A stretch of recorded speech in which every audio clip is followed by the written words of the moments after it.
Graça e paz, irmãos. Queridos, vamos continuar nossa exposição do profeta Ageu. Ageu capítulo 2, versículos 20 a 23. O final do livro. Ageu capítulo 2, versículos 20 a 23. Diz assim a palavra de Deus, irmãos. Veio a palavra do Senhor segunda vez a Ageu no 24º dia do mês, dizendo: Fala a Zorobabel, governador de Judá, farei abalar o céu e a terra. Derribarei o trono dos reinos e destruirei a força dos reinos das nações. Destruirei o carro e os que andam nele. Os cavalos e os seus cavaleiros cairão, um pela espada do outro. Naquele dia, diz o Senhor dos Exércitos, tomar-te-ei, ó Zorobabel, filho de Salatiel, servo meu, diz o Senhor, e te farei como um anel de selar, porque te escolhi, diz o Senhor dos Exércitos. Amém. Vamos orar, queridos, mais uma vez, rogando a bênção do Senhor. Deus, nós não temos capacidade em nós mesmos de entender a Tua palavra, mas o Teu Espírito que habita em nós é aquele que nos conduzirá a toda a verdade. Senhor, que os nossos corações sejam conduzidos então pelo Senhor. Nós oramos em nome de Jesus. Amém. Queridos, nós estamos chegando ao fim da exposição desse maravilhoso livro, o livro do profeta Ageu, no qual o Senhor nos ensinou coisas maravilhosas. E nós vimos, queridos, as alternâncias entre repreensão e consolo que o livro nos trouxe, e agora nós estamos chegando à parte final, que consequentemente é o último consolo, do versículo 20 ao versículo 3, depois da segunda repreensão. Esse é o segundo consolo que nos é associado, então, tal consolo, a algo que já foi falado anteriormente no livro, né? O consolo que o Senhor traz aqui está ligado a algo que ele falou no consolo anterior, só que agora é enfatizado e desenvolvido mais aqui. E antes de entrarmos, então, irmãos, no texto propriamente dito, nós vamos ver a questão da verdade ou da mensagem do Evangelho por trás do aspecto geral do livro, né, que não foi pontuado exatamente para ser pontuado agora, a mensagem que há por trás do retorno do exílio babilônico. Por isso, a nossa exposição ela vai estar dividida em duas partes, irmãos. A primeira, o retorno do exílio e o anúncio do Evangelho, e aqui a gente vai considerar o contexto de todo o livro e o contexto histórico por trás dele para a exposição. E depois, o reinado do Senhor sobre as nações e o consolo do povo, né, ao povo. Então vejamos a primeira parte, irmãos, né, o retorno do exílio e o anúncio do Evangelho nesse retorno. Irmãos, como nós vimos no livro do profeta Abacuque, né, o fato de Deus levar o povo do pacto, o povo da aliança, para o exílio babilônico era algo estarrecedor. Por mais que ele tivesse anunciado isso em Deuteronômio 28, que aconteceria se o povo quebrasse o pacto que ele tinha, que Deus havia firmado com eles, e tudo já foi descrito e alertado, ainda assim Deus o fez. E isso foi estarrecedor, por exemplo, para o profeta Abacuque, Jeremias e outros. Muitos podem pensar que Deus perdeu o controle, ou que agora estava tentando, por meio do exílio, corrigir algo de errado, ou vendo um outro caminho e uma forma de cumprir e levar a cabo o seu plano. Mas não, Deus não perdeu nada do controle.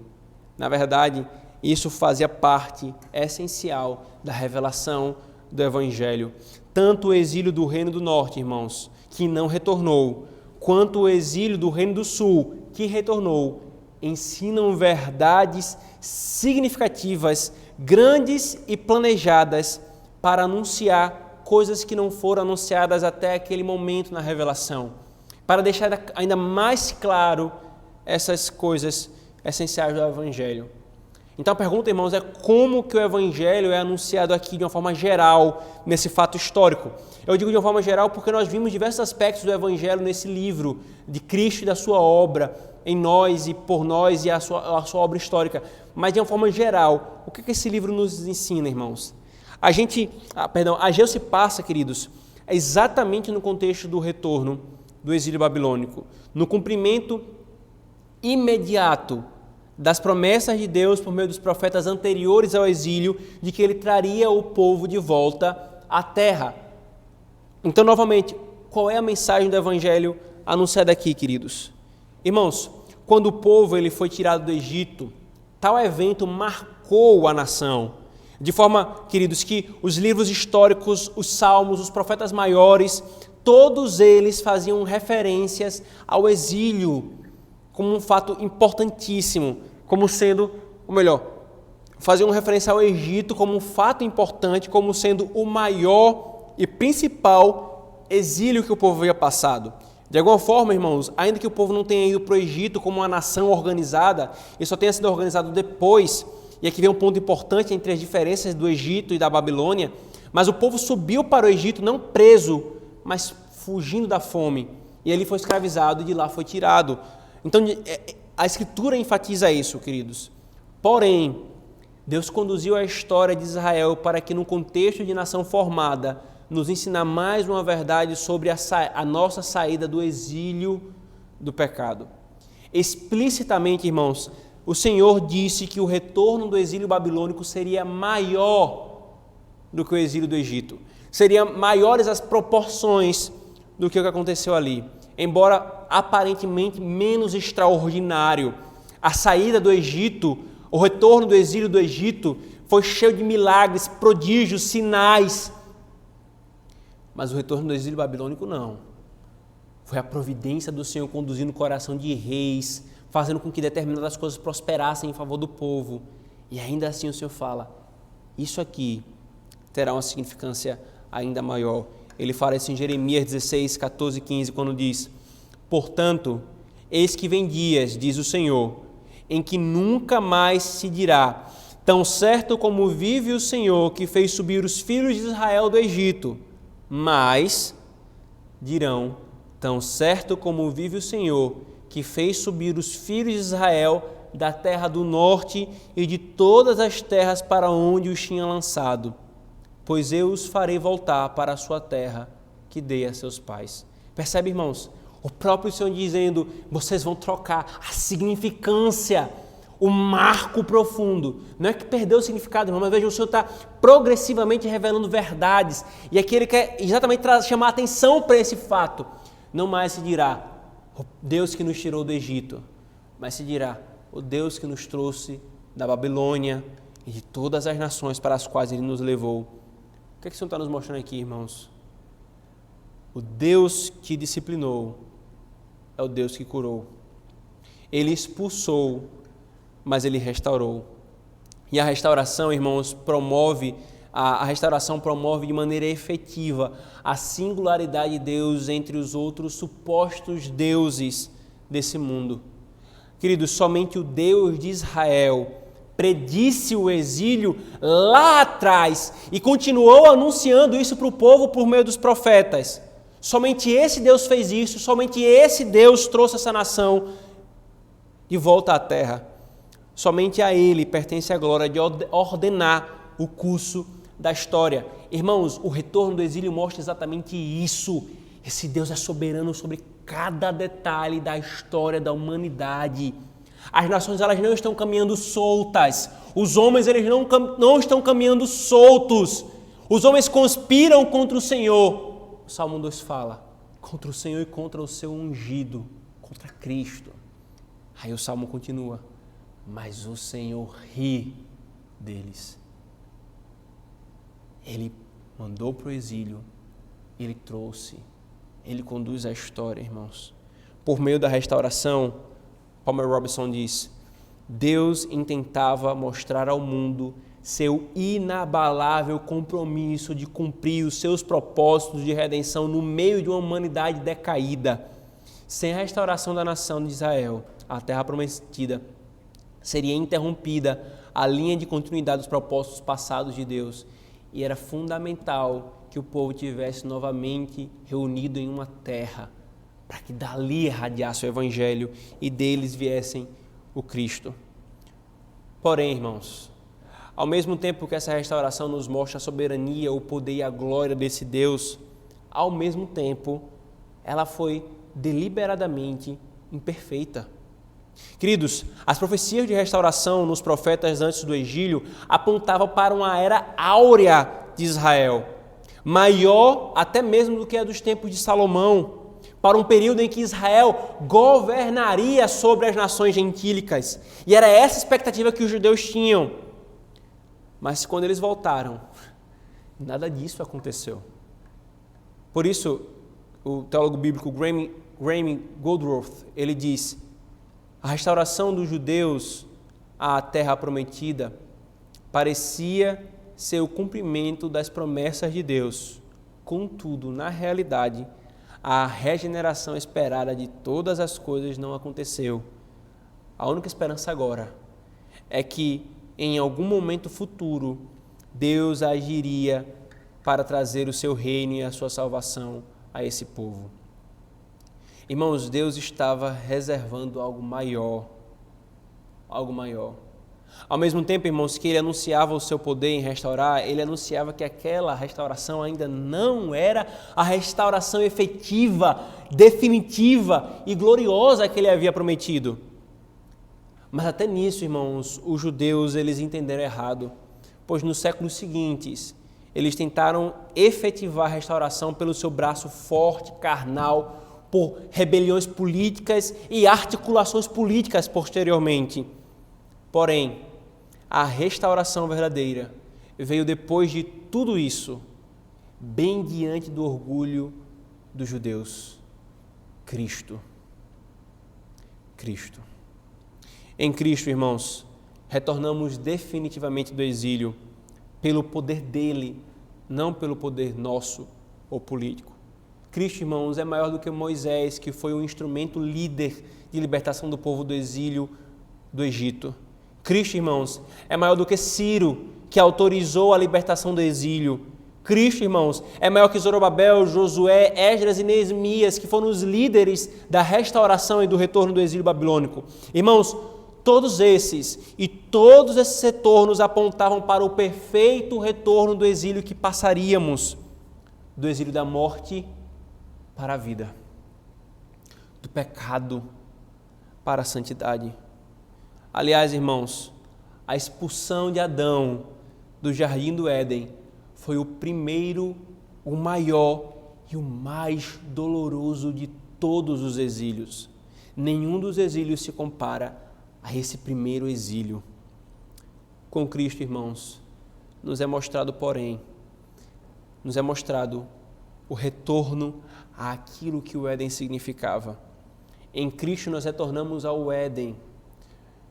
Ou melhor, em Cristo nós retornamos para aquilo que é maior do que o Éden, porque nós não podemos mais ser exilados no retorno que Cristo providencia para o seu povo. Esse retorno que Deus apontava e anunciava por meio do retorno do exílio babilônico, o retorno perfeito, maior e pleno, não é comparado com nenhum outro retorno, porque todos eles, a nação poderia ser novamente exilada, e ela foi. No ano 70, quando o Império Romano invadiu Jerusalém, enquanto os judeus estavam perseguindo os discípulos de Cristo, Deus novamente espalhou essa nação entre os povos. Mas o exílio, o retorno do exílio que Cristo providenciou, não pode ser desfeito. Nós não podemos ser exilados novamente. Como uma canção cristã diz, irmãos, a voz que falava com amor, agora manda partir, se referindo ao Éden. Porém, depois da obra de Cristo, a canção continua. A voz que há muito se calou, agora diz, vem. Vem. Cristo, irmãos, é nosso retorno do exílio, da nossa alma, da desgraça que nós nos lançamos. E Ele nos chamou. Crente, nós fomos para o exílio porque em e com Adão, nosso primeiro pai, que quebrou o pacto de obras, nós quebramos com ele. Mas Deus nos trouxe de volta, irmãos, porque o segundo Adão, Cristo, cumpriu perfeitamente o pacto por nós. Meu irmão, se alegre nisso. Se alegre nisso. Hoje, queridos, nós estamos exilados. Estamos longe da reunião da cidade de Sião, da nossa Jerusalém. Porém, os homens, em suas tiranias, e as pragas e pestes podem nos exilar no corpo, mas não nossa alma. nunca mais seremos lançados da presença favorável de Deus. Com grande dor, exilados do culto, sim. Dos meios de graça, com dor dizemos sim, mas de Cristo, nunca. Nunca. Nem a morte, nem pecado, nem homem, nem nós mesmos podemos nos arrancar do amor de Cristo. Nunca mais, crente, seremos exilados. Qualquer um de nós, irmãos, pode morrer antes de que voltemos a cultuar novamente. Pois tenhamos isso em mente, caso isso venha a acontecer. Aquele que dentre nós primeiro morrer, entrará na Canaã celestial, e dali sairá apenas para a ressurreição dos mortos e tomar posse dos novos céus e da nova terra. Tenhamos isso em mente, irmãos. Por que isso acontecerá? Porque nós saímos definitivamente do verdadeiro exílio do pecado, saída que Deus nos anunciou por meio do exílio babilônico e que efetivou em Cristo. Crente, o retorno do exílio que Cristo nos providenciou traz profundo e suficiente consolo para os dilemas da nossa alma. Meu irmão, separe o dia do Senhor e a semana para meditar nisso, como que isso afeta o que nós somos, sentimos e fazemos, irmãos. Mas se você não creu em Cristo ainda, você continua exilado fora do Éden. Você continua tendo entre você e Deus não simplesmente as espadas flamejantes dos querubins, mas a própria ira e justiça de Deus. Você precisa experimentar esse retorno desse exílio. Isso só é possível por meio do novo e vivo caminho que Deus abriu em Cristo. Por isso, se você não crê em Cristo ainda, creia e experimente o exílio, o retorno do exílio do pecado e da morte. Então, irmãos, nós chegamos na segunda parte, ou melhor, a parte do sermão, mas propriamente o texto que nós lemos, depois de vermos essa mensagem central, em que o Senhor nos anuncia o seu reinado sobre as nações. Vejamos, por favor.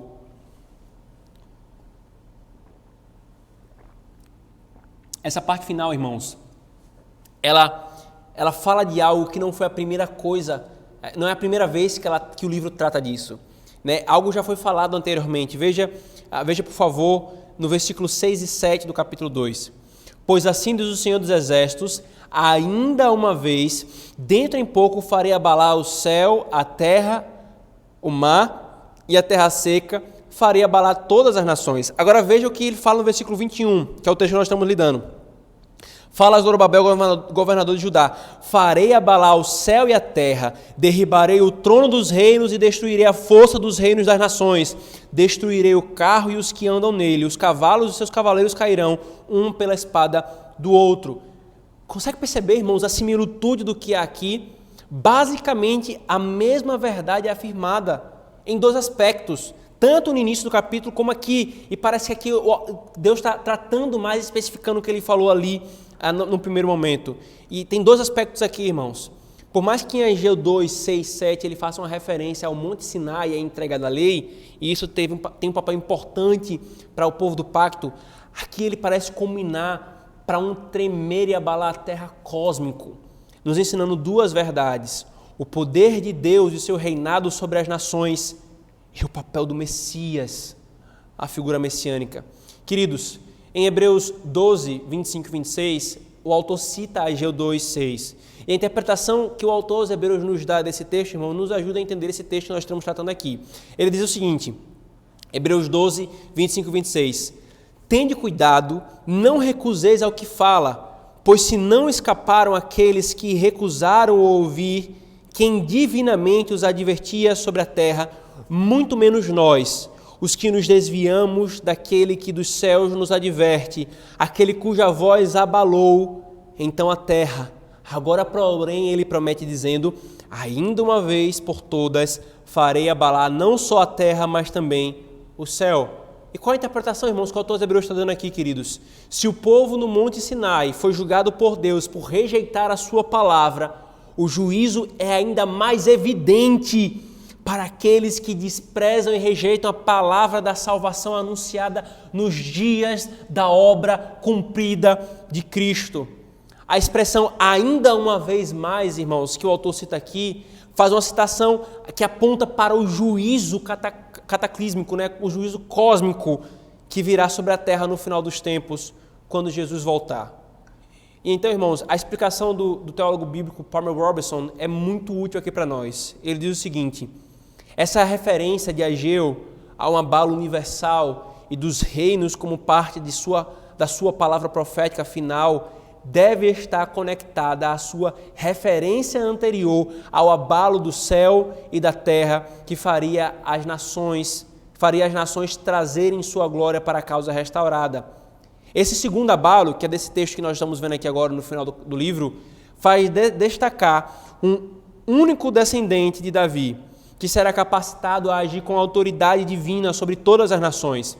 Assim como o templo de Deus e o trono de Davi se uniram no Monte Sião com a vinda da arca a Jerusalém, assim o profeta antecipa uma futura unificação gloriosa da divina adoração e o domínio por meio da restauração de uma monarquia da linhagem de Davi, um domínio sobre todas as nações.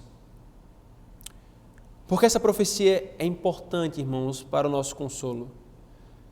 Queridos, Zorobabel certamente estava preocupado como governador desse povo. O que ele era? Diante dos impérios que estavam se levantando. Acabaram de passar por um império babilônico e se levantava o império Medo-Persa que tinha derrubado o império babilônico. Vislumbravam na terra da Grécia o império grego se levantando. Eram impérios e nações. O que eles eram? Zorobabel está preocupado com a comunidade e com os seus interesses.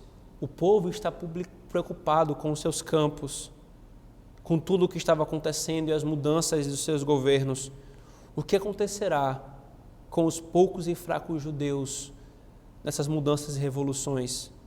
E com um príncipe pobre como ele será capaz de manter a situação em boa ordem e servir ao seu país? Deus diz: vai falar a Zorobabel, eu farei abalar as nações da terra. O que é o povo de Deus, irmãos, espalhado na terra? É considerado como nada, como inútil, como gente atrasada. O que somos nós, irmãos, diante dos maus intentos, dos maus propósitos, dos planos e conspirações que os homens têm feito no mundo, nos governos? Nada, irmãos. Mas o nosso Deus nos diz: eu sou aquele que faria abalar. Se a terra for abalada, irmãos, o objetivo disso é sacudir os ímpios dela. Nas visões apocalípticas, irmãos, os terremotos não pronunciavam nenhum mal para a igreja. Aqui os céus e a terra são abalados para que os opressores soberbos possam ser quebrados e abatidos. Eu derribarei o trono dos reinos. Ou seja, irmãos, essa profecia indica a condenação dos inimigos da igreja e todo domínio, principado e potestade em oposição serão destruídos para que o reino possa ser entregue a Deus, o Pai. Porque Deus nos revela o futuro, irmãos, nas suas profecias bíblicas.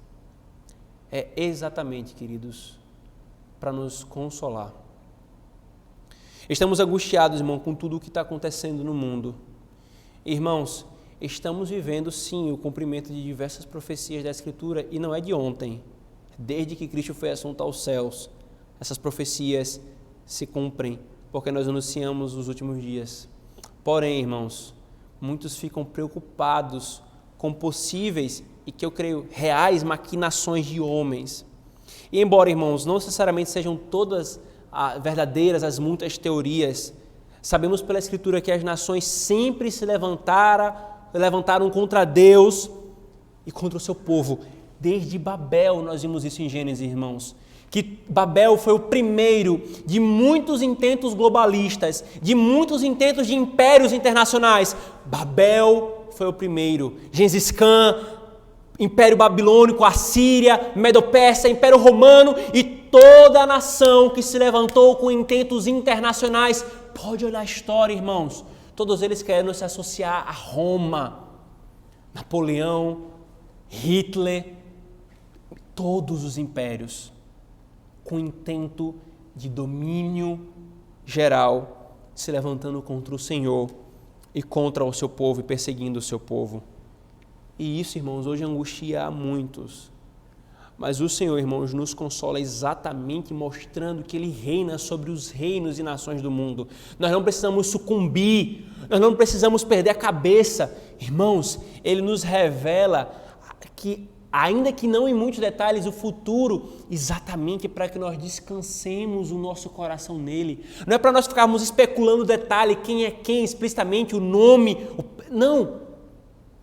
Está aqui os fatos gerais. Está aqui o significado geral. Não é para que você fique angustiado, mas é para que você confie em mim. Eu trouxe vocês de volta do exílio. Veja o que eu fiz. Irmãos, eu farei abalar, ele diz, as nações e todos os homens que têm se levantado contra a minha soberania. Não temos o que temer, irmãos. Que se levante as nações, que se levantem homens maus e tiranos, que se levantem homens com intenções perversas. Nosso Deus fará abalar a terra. E ai daquele que não se curvar perante o seu ungido hoje. Ai daquele. E é sobre esse ungido que ele fala logo em seguida, após esse anúncio, no versículo 3. Naquele dia, diz o Senhor dos Exércitos, tomar-te-ei, ó Zorobabel, filho de Salatiel, servo meu, diz o Senhor, e te farei como um anel de selar, porque te escolhi, diz o Senhor dos Exércitos. Irmãos,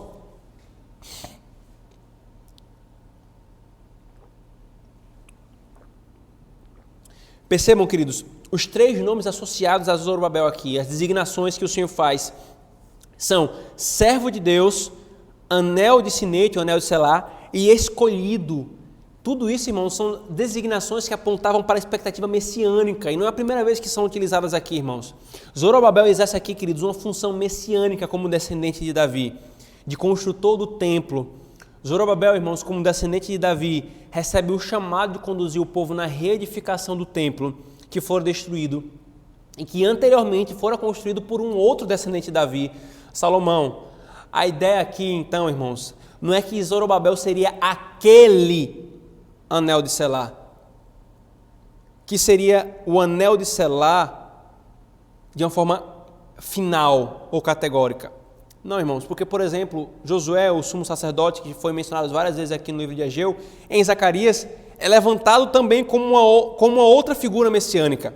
E o ponto aqui, irmãos, então, é que por meio de Zorobabel, através de Zorobabel, Deus faz com que o povo olhe para aquela promessa ou aquele que tem sido prometido desde o início. E sempre foi assim na revelação, irmãos. Nunca uma única pessoa ou uma única coisa, instituição ou cerimônia, nunca uma única coisa foi suficiente para revelar tipologicamente todos os aspectos da obra e do ser de Cristo. Não. E a mesma coisa está acontecendo aqui, irmãos. Por meio dessa profecia associada a Zorobabel como descendente de Davi, Deus faz com que o povo seja relembrado daquele que foi largamente falado pelos profetas antes do exílio. E especificamente aqui, irmãos, sendo Zorobabel o descendente de Davi, embora ele mesmo, Zorobabel, não fosse o rei de Jerusalém, o rei de Israel, Deus renova, reafirma e lembra que o seu plano para com a descendência de Davi, um rei, um filho de Davi, que reinará eternamente, não foi esquecido. Não é porque, irmãos, eles não tinham Zorobabel como rei, que Deus se esqueceu de levantar o rei da descendência de Davi, que governaria sobre todo o povo e todo o mundo. Zorobabel representa a linhagem real de Davi, que ainda estava viva. Os seus sucessores, então, irmãos, no governo de Judá, poderiam ser encorajados com isso. Embora a autoridade deles fosse muito precária como homens com relação a todas essas nações que estavam surgindo ao redor deles, Deus iria confirmá-la.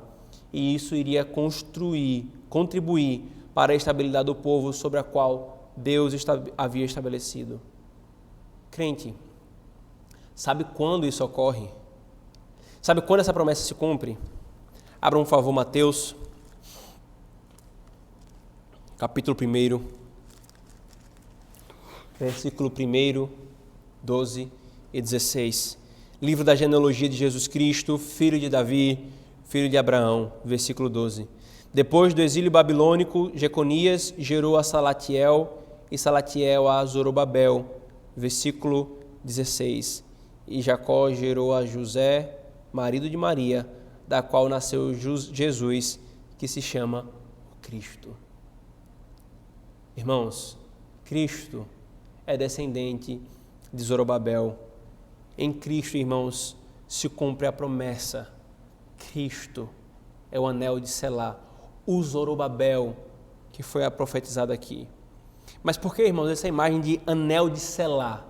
Queridos, o anel de selar no mundo antigo, ele tinha um papel representativo, isto é, quando o rei ele decretava uma lei ou enviava uma mensagem, ele imprimia o seu anel de selar como representando e outorgando e mostrando a sua autoridade.